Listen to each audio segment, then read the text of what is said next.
today I want to do a whole video on my boho glam wedding, which is how I kind of define it. I am a boho girl at heart. Everything, like all of my style, my homeware encapsulates bohemian style, and I'm obsessed with like prints and rustic looks of things, that I had to have that in my wedding. But then again, there's an edge of class to some of the things that I like. So I love the kind of classy, sophisticated, clean cut lines, and I feel like that kind of balances us out as a couple, because Taz is all about the classy, clean cut lines, and he likes the classy look in everything that he does. So it kind of balanced us out, and it was just a mashup of both of us in one day, and I could not have imagined that it had gone any better than it had already gone.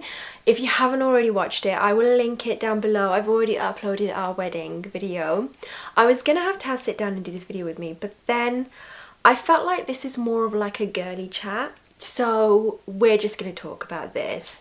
I am going to share all of the little details that made my wedding how it is, and since I did all of the planning, I feel like it's only fair that, you know, I sit down with you and talk through it, because I feel like if he was here, he'd just sit through most of it and like provide commentaries on certain things, rather than like give actual input on why certain things were chosen and what were chosen and where they were from and stuff like that. So without further ado, I'm gonna go ahead and begin. I have a whole list on my phone. Look at that. So the first thing, I know you all want to know about the dress first, so I'm gonna like just talk about that in detail first. Maybe I should do a whole separate video on like picking and finding and like designing, if you were, but I'm going to talk briefly on like all the details. So I knew exactly what I wanted when it came to dresses. I wasn't uncertain. As soon as I went in, I knew what I wanted, but at the same time, I think I tried on at least 200 dresses.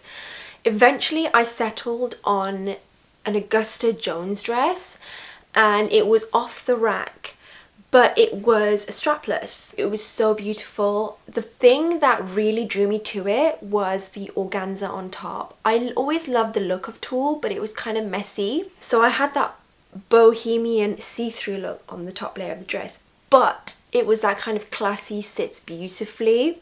And organza is a material that when you scrunch it, it kind of like opens up again, and that's what I really loved about it. At the same time, I also wanted this high neck. I was obsessed with this high neck lace, long sleeved, kind of like goes over the wrist a little, top to the dress. And everywhere I went, bridal stores didn't really provide like as much coverage or did it exactly how I wanted. Now the inspiration behind my dress was Grace Kelly's dress. I loved her dress, and I'm obsessed with dresses that look like that. I actually designed the whole top of my dress separately, like from scratch. And when I say from scratch, pieces of lace had to literally be placed and added, and I kind of went in and decided the placement of the lace. You could see from the photos like they've had to pin things down and then made certain adjustments, move things around. I was such a picky bride. I knew exactly what I wanted, so that is the story behind my dress, and I will leave all of the details to everything and everywhere I got everything down below if I haven't already mentioned them. But I got my dress from Elegance by Roya in Virginia. A lot of other things to the wedding I purchased in England, so there'll be bits and bobs from both places when I mention them, but the dress I got from here because I'm living here, so it made it easier for me to find one and kind of work with the store who was going to make it for me.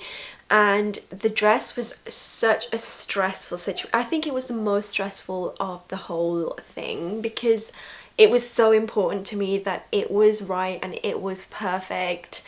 And let me tell you, there are like shades of white and shades of ivory. My dress was ivory, and it was kind of like more darker ivory, and it really complemented my skin tone, which I loved. Now on to the veil. With the veil, I actually ordered it from Etsy because I wanted a drop veil. Now the drop veil actually is a veil that literally will just drop on your head. It's like a circle, it's just like a loose piece of fabric that has no ties or anything, and you just drop it over your head. I wanted that regal look, and I wanted it to be simple at the same time. But not a lot of bridal stores had that, because not a lot of people these days actually cover with a veil. They just use it as like an accessories piece. And I just wanted that classy look, so I just went with a plain simple drop veil, and I got this from Etsy. And here it is. I bought this from the Right Veils on Etsy. I will leave links down below.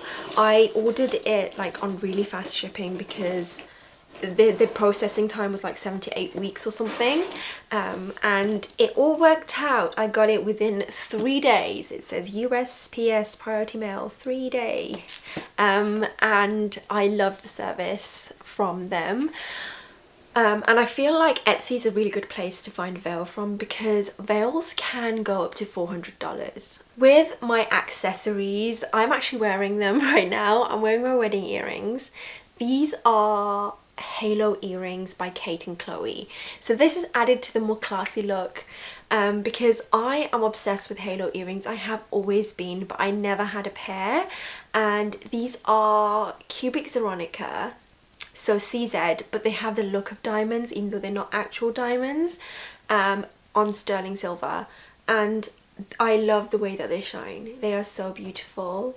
I wear them almost every single day. They've kind of become my everyday earrings, and I'm kind of sad because I lost the back to them at work, so I've got a replacement back on them, so now I don't have the back from my wedding earrings. It's kind of sad. I am obsessed with the flower crown look and the kind of messy wavy hair, but I didn't go with that because one, it wouldn't go with the veil nicely, a drop veil that is, and two, Malia isn't Malia without an updo, so my wedding hair was a little bit like this. It was kind of like a low bun, and then I had some curls, I had some hair pieces out, and then I had a little headband. And the story behind this headband is that I wanted a tiara. I know, surprise surprise, I wanted a lot of things, but the bridal consultant that I had actually, I don't know how she knew me, but she said, you are not a tiara girl.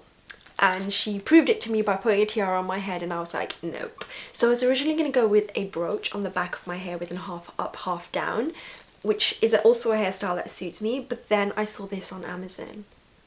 It's a crystal headband, and I absolutely adore this. It looks more expensive than it actually is. So another tip, do not buy these accessories from bridal stores, because this would at least be $70. And I got this for $7 from Amazon. If I can still find it, I will link it down below, or I will link similar. And there's nothing that doesn't scream bridal about this. This is beautiful, and it looks much more expensive than it actually is. I'm obsessed with this, and I really want an occasion to wear this, but I don't know if an occasion will come where I can wear this. Like, when will I ever need to look this glam? I don't know. I wanted to go traditional, and I wanted something blue. Originally I was gonna get sapphire earrings surrounded by CZ stones, but I went with these obviously.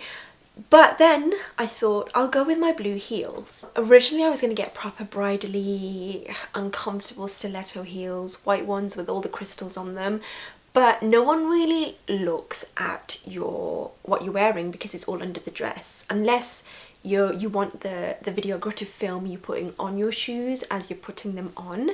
But I wasn't that bothered about that, and the whole idea behind the whole wedding is to spend as little money as possible, stay within budget, but also have the best wedding ever. And anything I did spend money on, like these earrings, I would want to be able to wear them again and again. So I ended up wearing shoes I already owned, and these kind of clog heels by June, and they're so classy. I love them. They go with every outfit. I've owned them since forever. I mean, like 2 years actually, but I feel like I've had them forever because these are my only go-to heels. Like, I wear them in like all seasons and I love them. Then I thought I'll share with you Taz's outfit. Since I have the wedding photos back, I can like show them on here as I'm talking through. But Taz wanted to go like all classy. He wore a Vera Wang tux and it was beautiful, and I did have some say on it. I wanted him to wear a burgundy vest or a wine coloured vest to go with the kind of autumnal flowers in our venue, and because it was an autumn wedding, I wanted everything to be coordinated, and I didn't want him to look exactly the same as his groomsmen, so I wanted a little bit different. So I thought I would tie that in with my bouquet by having burgundy flowers within my bouquet with white peonies. But then the story about the flowers, the florist actually messed up my bouquet and gave me just a plain white with normal, like with my eucalyptus leaves bouquet, and I was kind of upset about that, but it all kind of worked out. Even though my bouquet didn't tie in with him and it wasn't the link that I wanted to create, he looked beautiful. The whole thing looked so coordinated with the autumnal flowers at our ceremony venue. That's the word. I always get ceremony and reception mixed up. With the bouquet, I wanted something really messy and wild and boho, but at the same time tied together nicely in a classy way. And you've got to be thinking, Malia, you're crazy. How are you going to achieve that? But I managed to achieve that. So I wanted that kind of like that round look, but with the kind of V going downwards with the kind of the descending leaves. And I don't know how, but I got obsessed with eucalyptus leaves. They are so they're like the perfect leaf shape that don't flop, and they stay straight, and they're kind of like a grey dusty green, and I am obsessed with eucalyptus leaves. They just look so beautiful. And then I had peonies and roses and floral sprays. I always wanted peonies incorporated into my bouquet, so I finally got it, and I was obsessed with my bouquet. It was stunning. I sometimes look back at photos of it and I think, how beautiful is that? So on to the venue. So I knew I wanted an outdoor wedding. I knew I wanted it like from the very beginning, and I was going to get my outdoor wedding. Originally we were going to have our wedding here in Virginia, but we decided to go to England because when we had our actual legal wedding, like when we actually got married, we'd got married here surrounded by his family, but then all of my family and friends weren't going to make it if we did it in Virginia, so it only made sense to do it in England. I'm going to show you the brochure from the venue that we nearly went with, and I'm so glad we didn't, because the venue that we actually ended up going to was stunning. So we were going to go to the Ospreys at Belmont Bay, and it's like near more south of Virginia, and we were going to get married like here. So it was going to be like this kind of like stand that you can decorate, but then you had to hire like decorators to decorate it, and it was overlooking the river, and that was beautiful.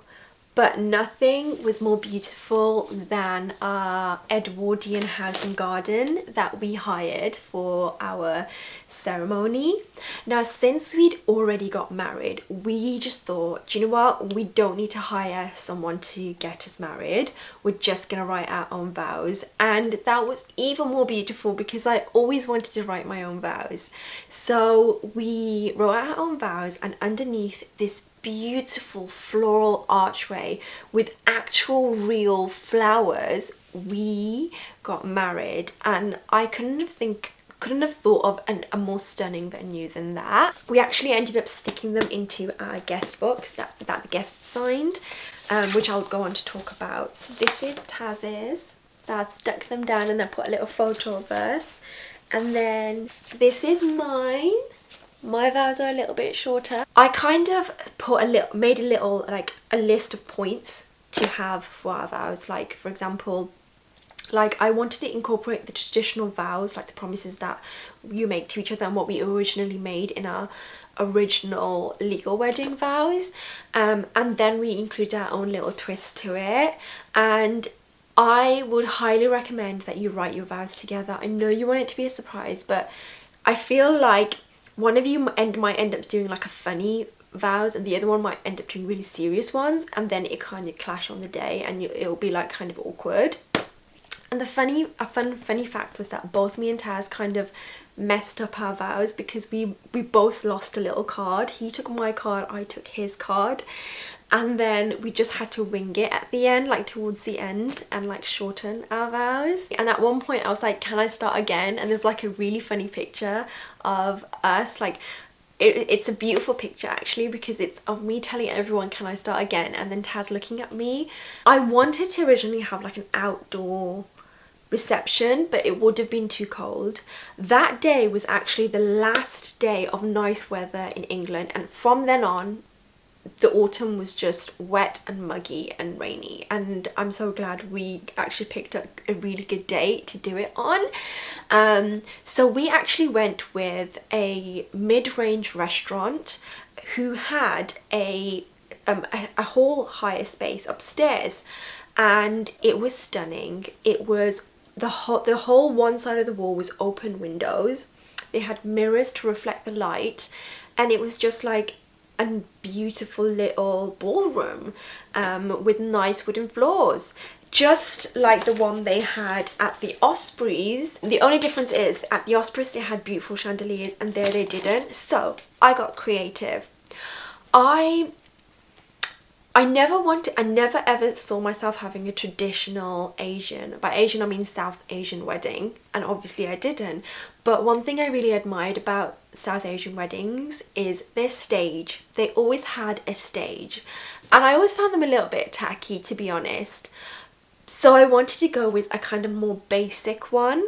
So I went with a white flower wall with like hints of leaves popping out, so maintaining that classy look but also like a little bit of messy boho-ness.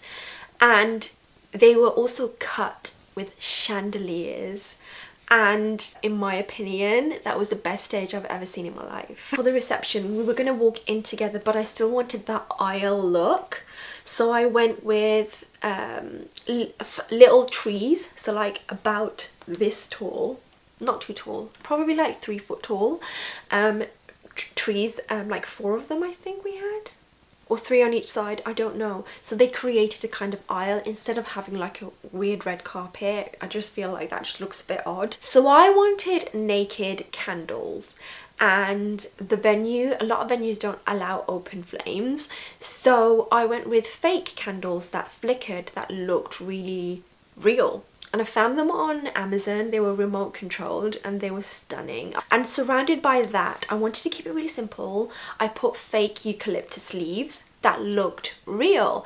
And the only reason I think they looked real is that real eucalyptus leaves also look a bit fake, and that also tied in with my bouquet and looked stunning. It came with this like tie thing that I tied, and that's really itchy, but I tied them together and I kind of like made a circle like so, and then I put the 3 candles in the middle, and it looked kind of rustic and very boho, but also tidy and classy at the same time, you know what I mean? For the food, because we hired the restaurant to be our venue, we ordered the food through them.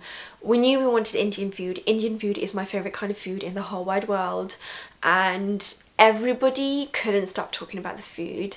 And I feel like if you want to make your guests happy, have good food. We also had reception drinks, so like when they came in there was a bar. It kind of looked like, you know, those open bars that you usually have, and then they were just there, and then as you go into the venue you can go in with your drinks. And then I had a little table which is kind of like that stationary table. So I always liked the idea of photo booths, but then I thought it would be cheaper and a lot more fun to actually have Polaroid cameras that the guests could take pictures on, like, and have instant pictures to take home by themselves, but also stick in on our guest book so we remember our guests. And I also asked them to leave messages and stuff. They would literally stick in a picture of themselves and then use the metallic felt tip pens to write. And how beautiful is that? I'm gonna remember that forever. And we're actually going to use this scrapbook to like stick in photos forever. We've also stuck in all of our wedding cards. I am a sentimental person, so if you give me a birthday card or any sort of thank you card or whatever, or sorry you're leaving card, I will actually keep them. I have a whole card collection. Because we have so many empty pages left, I'm gonna, when I print out some like more wedding pictures, I'm gonna put them in here, and then like all of our future pictures and whatever we do, our first child, whatever. So this is not just a wedding book, this is like a book for from the beginning of our marriage to the rest of our lives. Printing photos from disposable cameras is more expensive than printing digital photos, so I thought the kids would have a lot more fun doing that, so I only got two. I had one for my brother and one for my cousin, and they had so much fun going around taking pictures of everything. They felt really responsible, like they had a job to do, and they were little photographers, so they were entertained. And then it was so funny when we developed those pictures, all of the weird pictures that came out because of their camera angles. Like they've taken pictures of people from like up their nose and all sorts of weird things, and they've taken pictures of us as well. It's really funny to see like the wedding through their perspective. I also wanted wedding signs, so I decided to do a DIY and make them myself. And from creating my own wedding signs, I created my own little wedding and branding and company sign business called Willow and Lark Co. You can find me on Instagram, I will link it down below. I also have an Etsy shop. I created mine on foam board. I used A3 foam board for the big welcome sign, so welcome to our wedding. And again, I used graphics that resembled eucalyptus leaves to have that kind of rustic look to it. And then I got my easel off Amazon, and then I created two more signs. I love the kind of trendy pick a seat not a side, we are all family once the knot is tied. It kind of makes everyone feel welcome. And then I made a sign for everyone to be able to remember to sign the Polaroid Guestbook. And I did that all on Photoshop. And then I got a print shop to print it out for me on foam board, which is the best kind of material to put it on. I knew I wanted a 3-tier cake, even though I knew that the guests couldn't consume all of that.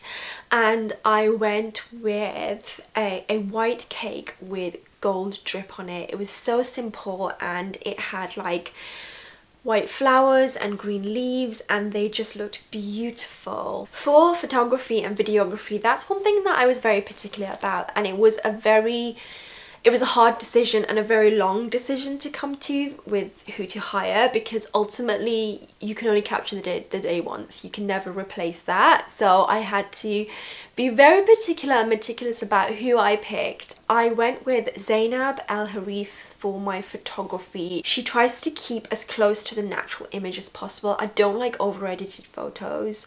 I don't like things overexposed or too dark, and she does it beautifully. And she's really good at capturing natural shots, and she's really good at knowing like what poses to do. And I put together a kind of Pinterest board full of poses, couple poses, and I showed her some of that, and she really like took all of my images and put them together on the day. For my videographer, I hired PS Visuals, and there was supposed to be 2 guys to come in, but I think one of them was sick, so just only one person came in, and I found that out on the morning of my wedding, and I was kind of like really nervous about that, but we still got the same amount of coverage. And he also got stunning video of us. He also like involved me in the whole editing process. Like he sent me like an edit of the video, I got to see it, I didn't like it, sent me another edit, I got to make more changes, and I really liked kind of like working with them on that. I'm gonna leave all of their details down below because they have beautiful imagery and videography. We also hired a DJ for our reception, and I feel like that is the most important thing to do ever and the best investment you can make, because the DJ kind of puts the day together and otherwise it would be disorganized unless you have someone who will be in charge of the mic and invite guests to do stuff. So he kind of like let guests know when food was going to be served, let them know when the bouquet throw was going to happen, and they just took care of the music. I was very particular about the music. I picked out every single song. I spent lots of time on it, to the point that the DJ kind of knew. So if anyone had song requests, he would send them to me so that they could get my permission to change it. My favourite bit of all was the invites. Now, I knew I wanted wax seal invites. I wanted to look like I'd come out from a period drama or out of the Tudors. Maybe not the Tudors actually, maybe Downton Abbey. So I created this. So let's talk you through it. So I used beautiful rustic rope that I tied around, and then I bought some wax that I melted over a candle and kind of stamped it down. So my original invites underneath that I don't want to take out because I kind of want to frame this are from Vista Print. So it has the kind of green leaf design, and I wanted to just be simple. I didn't want it to be like millions of pages, just one flat page. And then I bought this vellum paper from an online shop that I do not remember, but it's really cheap. And it basically looks like this. It's transparent, kind of shimmery paper, and you can get them in all sorts of colours. But the popular one is the gold one and the yellowy looking one, which is what I got. And I folded that over, and the initials I got in a font that was a very kind of old style font, because again I wanted to look like I was straight out of Downton Abbey. The actual wax I bought from Amazon because it's much more cheaper than actually buying it off Etsy. And then I got a candle, and then I put the wax into a little spoon and then melted it and then poured it down and went stamp. And this is actually not a messy job. Wax actually isn't messy. It's actually quite fun. I have something that says order of the day, so I wanted to talk to you about like the order of the day and how everything went. And I might be looking down at my phone when I do this. So the first thing we ever did was vows at Winterbourne House and Gardens, which not everyone turned up at because I think they just wanted to skip that and go to the reception. And then we had a photo shoot there. And that was really fun because we got to have walks and like actually have fun there. We'd already been before, so we kind of knew the places, and it was just a really fun time. And a lot of the guests kind of went off and kind of disbanded. Some of them went off to the cafe and then went off to the reception. Then we had our reception upstairs at a restaurant. And then straight after that, as guests went in, they had the reception drinks. Then we got the photos on the stage straight away, because doing it at the end, it's just going to be messy. Especially after food, your lipstick's not going to stay on. And then I didn't want to make guests like wait to eat for long. And then straight after that, we had speeches over like drinks, which was so fun. And I feel like your concentration level is much better once you've eaten. So people were actually like interacting in the speeches and really enjoying it. Then we had cake and confetti. The venue actually didn't let us use confetti on the way out, so we made the best of it by using confetti on the inside. I ordered my confetti, which was dried, actual real petals, but dried petals, and I mixed that in with the fake ones. And the good thing about using real petals is they have a weight to them and they fall beautifully. And then we had our first dance, and after our first dance everything kind of disbanded and slowed down, and that was the end of the day. I hope you enjoyed that, and I hope it kind of gave you some insight into how to plan your wedding, and like some of the things that I've used might be of some help or inspiration to you. If you enjoy this, you will most certainly enjoy our wedding video that I've already uploaded, and I will link that down below if you haven't already clicked. But I would absolutely love it if you give this a thumbs up and subscribe for more content like this, and I will see you again soon.